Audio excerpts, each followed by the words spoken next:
So hello guys, welcome back to my channel. और आज हम एक हॉरर स्टोरी की बात करेंगे।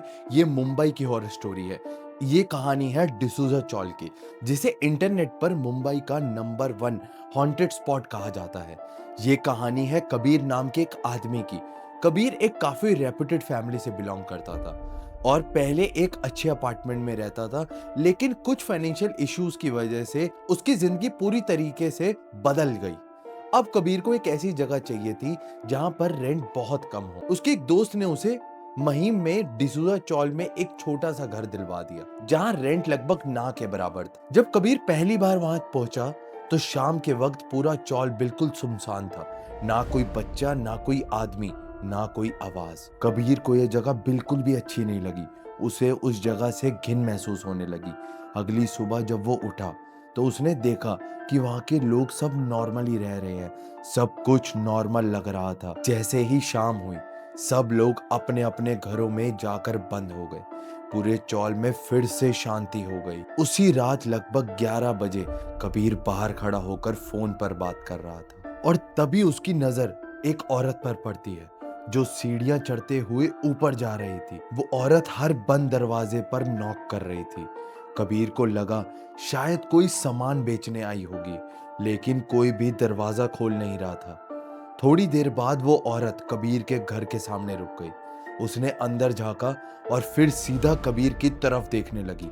कबीर घबरा गया और तुरंत अपने घर के अंदर चला गया। जैसे ही उसने दरवाजा बंद किया, दरवाजे पर कोई जोर जोर से नॉक नॉक कर रहा था।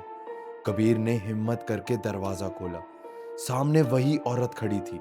उसके चेहरे पर लंबे बाल थे जो पूरी तरीके से उसका फेस ढक रहे थे। कबीर ने एक झटके में दरवाजा बंद कर दिया। वो पूरी तरीके से घबरा चुका था, डर चुका था। उसने खिड़की का पर्दा धीरे से हटाया और देखा वो औरत अब भी वहीं खड़ी थी, उसे घूरे जा रही थी। कबीर कांपने लगा और बिस्तर पर जाकर छुप गया। तभी उसे सांस लेने की आवाज सुनाई थी। उसने जैसे ही साइड में देखा, वो औरत उसके बिस्तरे के पास आकर बैठ गई थी। उस औरत की आवाज बहुत ही ज्यादा शैतानी थी। उसने कहा, आज तक किसी ने मेरी नॉक का जवाब नहीं दिया, लेकिन तूने दरवाजा खोल दिया। क्या तुझे पता नहीं है मैं कौन हूं? कबीर ने उसका चेहरा देखा। उसका चेहरा पूरी तरीके से गीला और सड़ा हुआ था, जैसे काफी सालों तक वो पानी में पड़ी रही हो। कबीर वहां से जान बचाकर भाग निकला। बाद में कबीर की मुलाकात आशुतोष नाम के पड़ोसी से हुई। आशुतोष ने बताया कि सालों पहले इसी चौल में एक औरत रहती थी। सुबह के लगभग 5:30 बज रहे थे। वो कुएं से पानी भर रही थी। उसका पैर फिसला और वो सीधा कुएं में गिर गई। कोई भी उसे बचा नहीं पाया और वही उसकी मौत हो गई। तब से हर रात 11 बजे से लेकर रात को 3 बजे तक वो औरत हर चौल के दरवाजे के बाहर नॉक नॉक करती है। वो उसकी भटकती हुई आत्मा है। इस पूरे इंसिडेंट के बाद कबीर का मेंटल बैलेंस बिगड़ गया। आज भी कहा जाता है डिसूजा चौल मुंबई की सबसे ज्यादा हॉन्टेड जगहों में से एक है। और यही नहीं, डिसूजा चौल तो हॉन्टेड है, पर उसके साथ वाला इंटरनेट पर इसी जगह से जुड़ी कई डरावनी कहानियां मिल जाती है। और उनमें से एक ये भी थी।